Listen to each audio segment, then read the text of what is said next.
Muito bem, gente. Avançando aqui no nosso estudo sobre extinção da punibilidade, hoje eu queria conversar com vocês um pouquinho sobre as causas de extinção da punibilidade, né? Então, o que pode provocar essa extinção da punibilidade.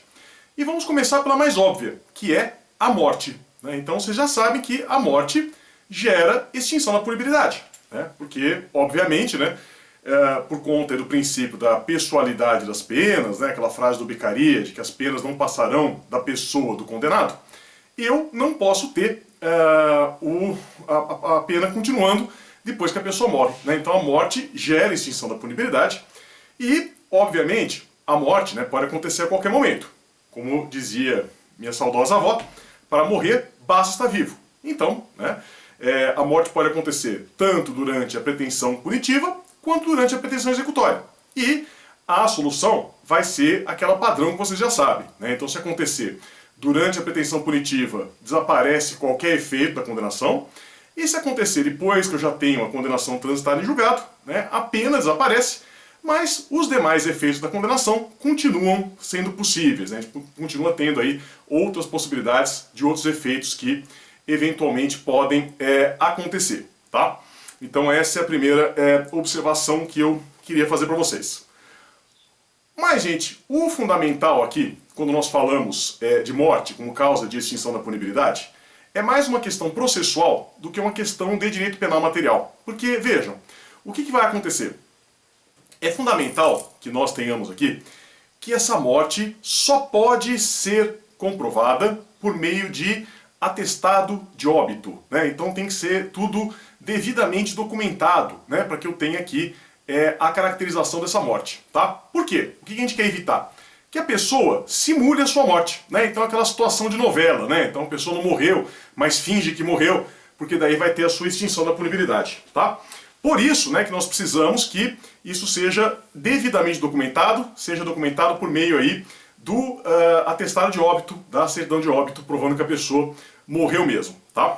Bom, mas aí vem a questão. E se ainda assim a pessoa for tão cara de pau, né, que vai lá e junta uma certidão de óbito falsa, né? E aí o juiz acaba não percebendo e extingue a punibilidade assim mesmo. Aí como é que faz, né? Bom, se essa decisão do juiz, que reconheceu a extinção da punibilidade pela morte, né, ainda não tiver transitado em julgado, não vai ter muito problema, né? A gente vai ter aqui simplesmente a revogação daquela decisão e a pessoa continua sendo punível por aquele crime e ainda ganha mais um processinho, né? Ganha mais uma possibilidade de punição por crime de falsificação do documento ou de uso de documento falso, conforme vocês vão ver depois lá no estudo da parte especial, né? Então a gente vai ter aí essas duas possibilidades eventualmente acontecendo aqui. O grande problema, gente, vai ser quando o juiz não percebe, extingue a punibilidade e aquela decisão transita em julgado, né? Aí complicou, né? Porque se transitou em julgado, eu não consigo mexer, né? Você já tem mais ou menos essa ideia, né, de que o que foi decidido com o trânsito em julgado fica imexível, né? Lá como dizem os italianos, o redondo vira quadrado, o quadrado vira redondo. E a gente tem aqui uma decisão errada, tá? Aí o que fazer?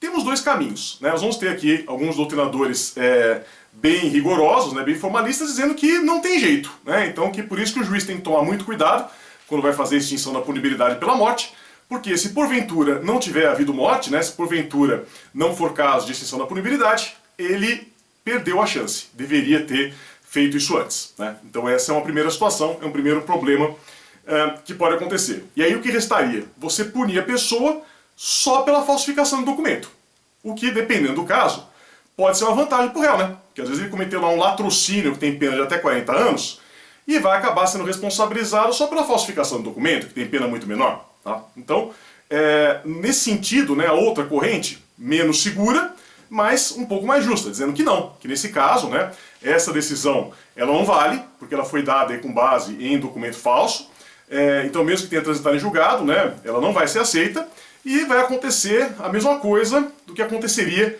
se ainda não tivesse transitado em julgado. Então a gente vai ter aqui, efetivamente, né, a continuação da possibilidade de punir pelo crime anterior e também a punição por falsificação documental, né, que aí seria mais justo, né? Então, ou seja, o cara não ganha nada apresentando documento falso, e pelo contrário, perde, porque vai ter que responder a um outro processo por um outro crime, tá? Mas depois, essas questões todas, vocês vão estudar melhor em processo penal, né? O professor de processo penal vai conseguir explicar melhor para vocês isso. Por hora, eu só quero que vocês saibam que tem que ser assim, né? E não pode ser de outra forma, tá? Então, digamos que foi um caso que a pessoa caiu no mar, né? E ninguém achou o corpo, mas tem 100 testemunhas que viram a pessoa caindo no mar. Não dá, tá? Eu não posso extinguir a punibilidade com base na morte, né? Então, vai acabar entrando naquela situação que os civilistas chamam de ausência, né? A pessoa está ausente. E o que vai acontecer? Se a pessoa nunca mais aparecer, vai acabar prescrevendo o crime, né? Ou vai acabar tendo a morte presumida lá pra frente, nos termos da legislação civil, tá? Mas não pode extinguir a punibilidade por morte com prova testemunhal, né? Com prova documental, então tem um vídeo lá da pessoa atirando na outra, tá? Não pode, só pode ser aqui por meio de atestado de óbito, não pode ser de outra maneira, tá bom? Gente, segunda causa de extinção da punibilidade são aqui os denominados atos de clemência soberana, né, também chamados de atos de indulgência do príncipe, né? Então, o que vai ser isso? São 3 modalidades relativamente conhecidas, né? Acho que vocês já ouviram falar nelas, em que a gente vai ter a possibilidade da extinção da punibilidade pelo perdão, tá? Então, assim, clemência soberana, né, atos de indulgência do príncipe, nada mais são do que situações em que eu tenho o perdão. A pessoa vai ser efetivamente perdoada, tá? Então vamos dar uma olhadinha nessas situações, né? O que pode acontecer aqui. A primeira é a famosíssima anistia, que eu acho que a maioria de vocês não viveu essa época, né? Porque já faz um tempinho, já faz aí mais de 40 anos, né? Eu vivi, mas eu era muito criança, também não me lembro. Sei mais das aulas de história, né? A gente teve aqui no Brasil uma anistia, né? Que aconteceu lá em 1978. E que foi aí por conta de crimes políticos, tá? E normalmente, né, a anistia vai ter essa conotação. A anistia é para crimes políticos. Tem um perdão, né, a anistia é perdão, que é dado por lei. É fácil vocês lembrarem, né? Lembre das aulas de história, que nós tivemos uma lei de anistia aqui no Brasil, né? Então, é dado por lei, que é ato do Congresso Nacional, passa pela Câmara, pelo Senado, né? E pela sanção presidencial, e que vai fazer o esquecimento jurídico dos crimes. Então, quando eu tenho anistia, o que vai acontecer? A gente vai simplesmente esquecer que alguns crimes aconteceram. É isso, tá? Vamos ter aqui o esquecimento de certos crimes, as pessoas serão perdoadas por força de lei, né? Isso que vai acabar acontecendo. A anistia, gente, ela tem uma característica importante. Ela é sempre ex tunc, tá? Ou seja, ela não faz diferença quando acontece, né? Então, se ela acontecer durante a pretensão punitiva ou durante a pretensão executória, ela limpa todos os efeitos da condenação, tá? Então, foi o que aconteceu com todos que foram beneficiados pela lei de anistia aqui no Brasil, né? Então, todo mundo, se tinha só a condenação por crime político, né, voltou a ser primário, né? A pessoa vai ter apagado aquele registro de todas as suas condenações, porque ela é ex tunc e pouco importa em que momento que aconteceu. Então, se já teve condenação, se a pessoa já cumpriu pena, se está cumprindo pena, se teve anistia, a pessoa está perdoada 100%, totalmente. Não subsiste nenhum efeito da condenação, tá? Isso é muito importante. Vejam, gente, essa anistia, ela pode ser de várias maneiras, né? Que é um tipo de lei que não é muito comum, né? Na prática, a gente não vê muito lei de anistia. A gente teve essa aí, mas já faz um tempinho, né? E assim, a que teve aqui no Brasil, se vocês lembrarem das aulas de história, né, foi o que eles chamaram na época de anistia ampla, geral e irrestrita, né? Então serviu para perdoar todo mundo, né? Todo mundo foi perdoado, tanto quem cometeu crime político, né, naquela época, como também, eventualmente, membros do governo que fizeram tortura e outras coisas indevidas, né? Foi todo mundo perdoado pela lei de anistia, conforme vocês devem ter aprendido já nas aulas de história, tá? Mas não precisa ser necessariamente assim, tá? Então vai depender muito do texto legal. Como eu disse, tem que ser feita uma lei, e essa lei vai dizer se essa anistia vai ser condicionada a alguma coisa ou não, se ela é geral, se ela é específica para alguns casos, né? Então tudo isso são coisas que vão ter que aparecer necessariamente no texto da lei, tá? Então esse é o primeiro ato de clemência soberana, o primeiro ato de indulgência do príncipe, como a gente chama, tá? Segundo ato. Esse aqui costuma gerar uma certa revolta nos alunos, né? Já aviso que alguns de vocês talvez fiquem um pouco incomodados, né? Mas não fiquem bravos comigo. Estou apenas contando o que a legislação diz, né? Não não necessariamente eu concordo com isso ou não. Porque aqui, gente, na realidade, né, a bem da verdade, é que esse segundo ato, que é o famosíssimo indulto, né, vocês já devem ter ouvido falar indulto, mas possivelmente ouviram falar errado, é um resquício da época da monarquia, tá? Então, a gente está falando aqui de algo que era muito comum quando você tinha a monarquia, o absolutismo, né, que tinha aquela figura do rei, que tinha um poder absoluto e que podia simplesmente perdoar as pessoas condenadas de acordo com a sua vontade, tá? O indulto é quase isso. Como nós não temos rei, né, quem que dá o indulto? É o presidente da República, tá? Então, o presidente da República que vai ter a possibilidade de conceder esse perdão, tá? Cuidado, porque aqui a gente fala de indulto, falamos de perdão. Não confundir com o que às vezes fala errado na televisão, né? Então o que a gente ouve de vez em quando, né? Ah, que você teve um indulto de Natal, que aí o cara saiu para passar o Natal com a família da cadeia. Isso não é indulto, isso é saída temporária. A gente já viu isso. Indulto é perdão mesmo. Então até tem o indulto de Natal, normalmente ele é dado no Natal, vou falar sobre isso daqui a pouco, mas o cara que sai no indulto de Natal, ele não mais volta, né? Então, tá perdoado. Aquele crime fica como se nunca tivesse acontecido, tá? Então, como eu disse, esse é um ato que é do presidente da República, que é feito por meio de decreto. Então, o presidente da República, de acordo aí com o seu juízo de conveniência e oportunidade, ele pega e faz o decreto de indulto, né, perdoando criminosos, tá? Então, isso é possível, né? Isso pode acontecer e não vai ter problema nenhum do ponto de vista jurídico, tá? Bom, aí vocês devem estar pensando, nossa, mas que absurdo, então o presidente faz o que ele bem entende, ele tem o poder de perdoar quem quer que seja, da forma como ele quiser, e não tem nenhum limite. Mais ou menos, gente, tá? Não que a gente tenha aqui limites rigorosíssimos, tá? Não me entendam mal. Mas tem algumas limitações, a gente tem algumas regrinhas que tem que ser obedecidas, né? Então, por exemplo, crime hediondo não tem indulto, tá? Então, não é qualquer crime que pode sofrer indulto, tá? E assim, normalmente, para evitar problemas, o presidente, ele faz o indulto, ele faz o decreto de indulto, sem nomear preso. Então ele não fala assim, eu estou perdoando fulano, ciclano, beltrano. Até poderia fazer isso, mas não precisa, né?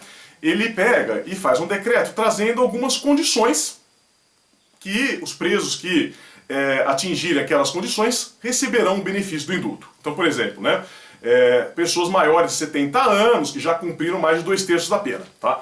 Mas isso é de livre criação do presidente. O presidente faz como ele bem entende, né? E aí como que fica? Bom, fica o seguinte, né, gente? Qual que é o único controle assim mais rigoroso que nós temos a essa questão do indulto? É um controle político, porque vocês sabem, presidente da República é um cargo eletivo. Então, se o presidente começar a ficar dando indulto aí a torto e direito, né, isso provavelmente vai pegar mal e vai atrapalhar a sua reeleição ou a eleição do seu sucessor, né? Então os presidentes costumam ser meio comedidos com essa questão do indulto, tá? Mas não tem nada assim mais forte que amarre essa questão, além desse controle político por eles dependerem do voto popular para sua eleição ou para sua reeleição, tá bom? Bom, o indulto ele é sempre coletivo, então, como eu falei, pode ser uma lista de presos, né? Ou pode ser um decreto que traz alguns requisitos, né, que se atendidos fazem com que a pessoa tenha direito ao indulto. E é sempre, cuidado, durante a pretensão executória, tá? Sempre durante, né, depois do trânsito em julgado. Então é diferente da anistia. A anistia vai ser a qualquer momento, né, e vai ter efeitos ex tunc.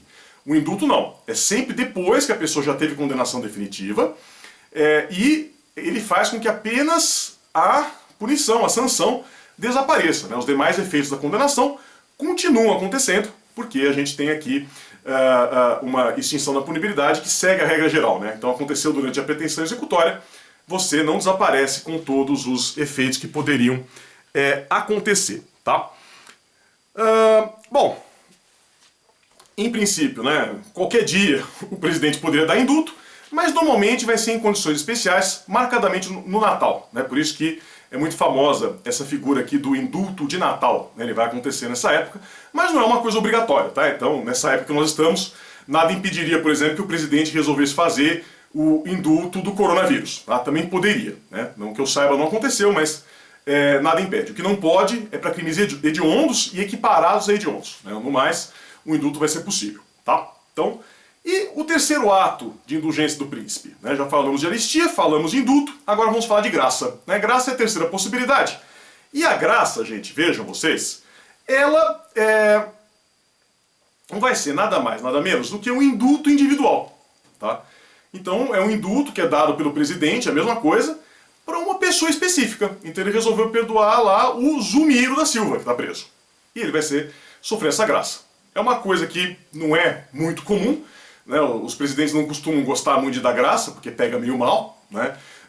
Politicamente é mais interessante ele fazer um indulto, né? Daí colocar no meio daquelas pessoas todas quem ele quer efetivamente perdoar, mas nada impede que eu tenha aqui a graça, né? Que eu tenha aqui a atribuição dessa graça, e aí também você pode ter aqui, sem nenhuma dificuldade, o perdão da pessoa dessa maneira, tá? A graça, gente, pode ser pedida. Então, assim, o próprio preso, né, o seu advogado, pode peticionar diretamente para o presidente. Não sei se vocês sabem, mas tem essa possibilidade. Você faz uma petiçãozinha lá, protocola no Palácio do Planalto e o presidente pode deferir ou não. Né? Então você pode pedir lá a graça e o presidente dá a graça ou não. Né? De acordo com, de novo, né, o juízo de conveniência e oportunidade dele, né, de dar ou não a graça naquele caso concreto. Tá? Também pode ser pedido pelo Ministério Público, né, mas aí já fica uma coisa que não é tão comum. Né? Eu diria que a graça é o mais raro dos três institutos. Né? Indulto acontece sempre, a anistia é raro, graça, se a gente pesquisar, acho que a gente encontra, mas eu não me lembro assim, de nenhum caso concreto em que aconteceu especificamente a graça. Tá? Alguns autores chamam a graça de indulto individual, porque a diferença basicamente é só essa, né? O indulto é coletivo e a graça é individual. Né? Então, também você vai ter essa outra terminologia que vai ser aqui basicamente a mesma coisa. Tá? Então, é isso. Próxima causa de extinção da punibilidade. Essa vocês já conhecem, porque nós estudamos no ano passado, quando estávamos estudando lá o princípio da legalidade, né? A questão da irretroatividade da lei penal, que é a situação da abolitio criminis. Né? Então o que é abolitio criminis? É o que acontece quando um determinado comportamento deixa de ser tratado como crime. Então, algo que era crime não mais é crime. Aconteceu, por exemplo, lá em 2005, né, nós tivemos aqui uma grande abolitio criminis aqui no Brasil, lá no então capítulo chamado de crimes contra os costumes, né, que hoje são crimes contra a dignidade sexual. Nós tivemos a revogação de alguns crimes. Um deles foi o crime de sedução, né, que não existe mais. Então o que acontece? Abolitio criminis. E isso gera também a extinção da punibilidade de todo mundo que estava cumprindo pena por sedução. E aí, gente, vai acontecer o mesmo fenômeno que acontece com a morte. Né? Porque você pode ter abolitio criminis, né? Obviamente, a qualquer momento. Pode ser durante a pretensão punitiva, pode ser durante a pretensão executória. A gente vai ter as duas possibilidades aqui, sem grandes dificuldades. Né? E em qualquer um desses casos, o que vai acontecer? Vão desaparecer todos os efeitos da condenação. Porque, como nós já vimos, abolitio criminis é lei nova mais benéfica, e a lei nova mais benéfica, ela retroage para beneficiar todo mundo. Né? Então, portanto, ela some com todos os efeitos da condenação, não importa em que momento que ela aconteceu. Tá? Então, assim, em regra, né, é aquilo que eu falei. Faz diferença se durante a pretensão punitiva ou durante a pretensão executória. As duas exceções que nós temos vai ser a anistia e a abolitio criminis. No mais, segue a regra geral que eu apresentei para vocês. Tá bom?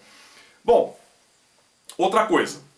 Também podemos ter a extinção da punibilidade por conta de decurso do prazo. Então vocês sabem, direito tem prazo, direito penal não é diferente, obviamente nós temos os nossos prazos, né? E os nossos prazos precisam ser respeitados, precisam ser seguidos. Então a gente pode ter extinção da punibilidade por conta do decurso do prazo, né? E aí, gente, temos algumas possibilidades que podem gerar a extinção da punibilidade. A primeira é a prescrição, que é um assunto extremamente complicado, que a gente vai tratar oportunamente nesse semestre ainda. Né? Então eu só vou fazer agora para vocês uma panorâmica geral e depois, oportunamente, né, quando chegar o momento adequado, que já está chegando, que nós estamos já caminhando para o final do semestre, né, a gente estuda mais detalhadamente a prescrição. Tá? Mas prescrição, vocês têm uma ideia do que é. Então os crimes prescrevem, né, e a partir do momento que eu tenho a prescrição, aquele crime não mais pode ser punido. Então é a perda do direito de punir do Estado por conta do decurso do tempo, né? Então, o Estado tem que punir, tem que exercer o seu ius puniendi num prazo razoável. Se ele não consegue exercer o seu ius puniendi num prazo razoável, é justo que ele perca a possibilidade de exercer o seu ius puniendi, tá? Então esse é um instituto, né, que acaba sendo muito mal compreendido pelo leigo, né? Então o seu tio dentista mesmo, eu tenho certeza que ele odeia a prescrição. Ele fala que prescrição é uma coisa que inventaram para beneficiar bandido, para ajudar esses bandidos perigosíssimos, né, que ficam por aí dando risada na cara da sociedade. E por ora, só que eu queria que vocês entendessem, a ideia não é essa, tá? Muito embora é verdade, né, seja verdade, que a prescrição beneficia os bandidos. É claro que beneficia, né? Porque o cara vai deixar de ser punido, então, portanto, ele sofreu aqui um benefício por conta da prescrição, obviamente, né? Não tem como a gente fugir disso, não tem como a gente esquecer disso, né? Então, existe isso, claro. Mas, gente, o que eu quero que vocês observem, né? Que a prescrição, ela, apesar de beneficiar o criminoso, apesar de beneficiar o condenado, isso vai ser um efeito colateral. Porque a prescrição é muito mais um castigo para o Estado que não exerceu o seu ius puniendi, que não exerceu o seu direito de punir, num prazo razoável. Porque o que acontece? A gente espera que a justiça seja eficiente, né? A gente espera que a justiça consiga processar e punir as pessoas num prazo razoável, né? Até mesmo porque se demora muito, já fica injusto, né? Então é claro, vai demorar um pouquinho, sempre os leigos acham que o processo demora muito, mas vai demorar um pouquinho, por conta das garantias que tem que ter e tudo mais, mas não é para demorar 30 anos, isso é um absurdo. Então se demorar 30 anos vai prescrever sim, né? E esse é um castigo para o Estado, não um benefício para quem cometeu o crime. Porque a prescrição nada mais do que é do que uma faquinha que você fica botando lá nas costas do juiz, do promotor, do advogado e fala, ó, vai rápido com esse negócio, porque senão vai prescrever. É isso, tá? É simplesmente isso. É uma forma de acelerar o processo, né? O juiz vai tentar fazer isso para evitar a prescrição. Tá?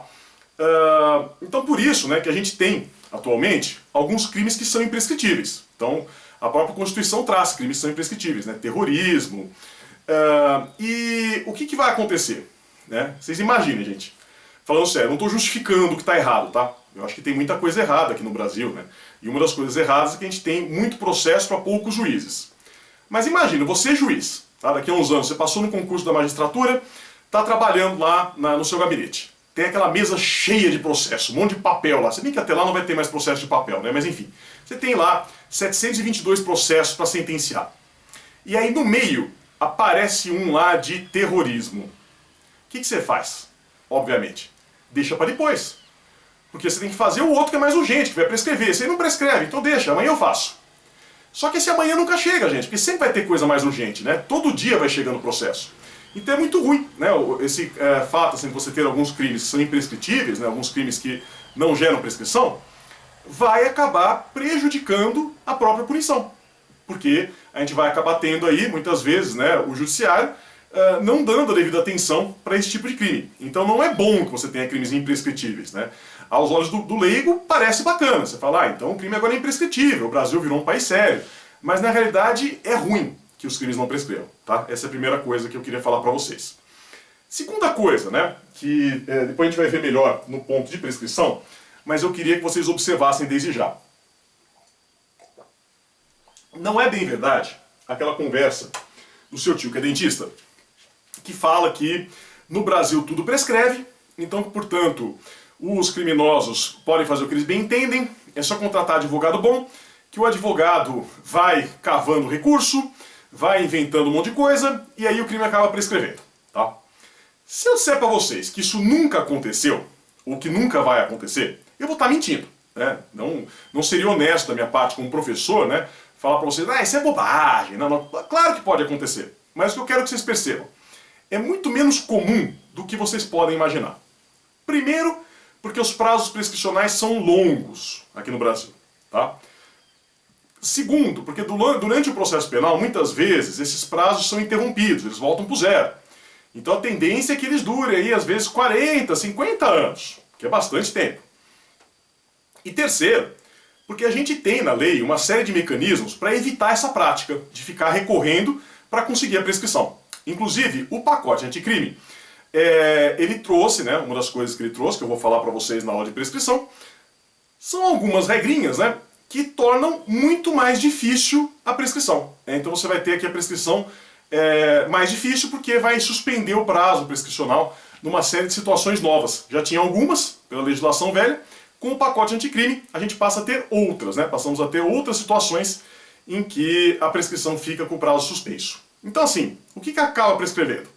Aqueles crimes que ninguém consegue descobrir quem que é o autor. Tá? O mais comum é isso. Então acontece o crime, ninguém descobre quem foi, aí fica lá encostado 20 anos, uma hora prescreve. Tá?